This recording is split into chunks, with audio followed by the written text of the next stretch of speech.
What if I told you that life is not meaningless? That your existence, your struggles, your dreams, even your pain, are not empty. 185 years ago, Henry Wadsworth Longfellow wrote a poem that refuses to let hopelessness win. He wrote it for himself. He wrote it for us.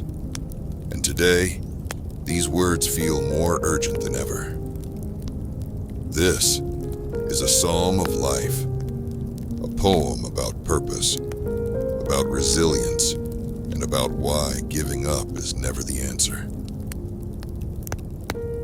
Henry Wadsworth Longfellow was one of America's greatest poets, but behind his elegant words was a man who suffered deeply.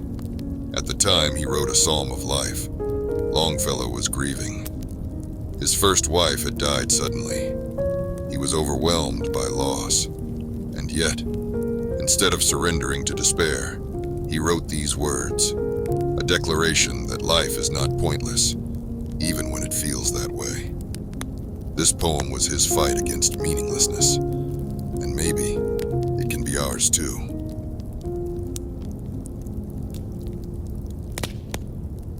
Tell me not in mournful numbers, life is but an empty dream. For the soul is dead that slumbers, and things are not what they seem. Life is real, life is earnest, and the grave is not its goal.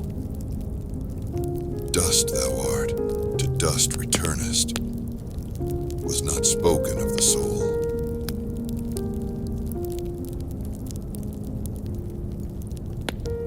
Today, more than ever, people feel lost.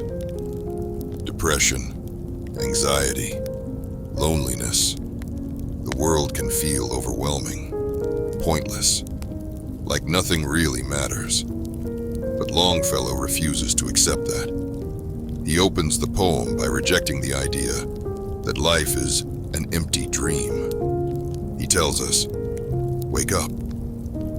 The soul is dead that slumbers. We are meant to feel, to fight, to live with meaning. And then he says something even more radical. Life is real. Life is earnest. In other words, life isn't just something we pass through. It's serious. It's worth something. It's not just about surviving. It's about being truly alive. So what do we take from this today?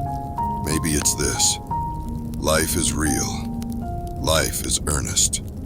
Even when it hurts. Even when it feels impossible. You are not just dust. You are not just passing through. You are building something with your time on this earth. Longfellow didn't write this poem for the people who already felt strong.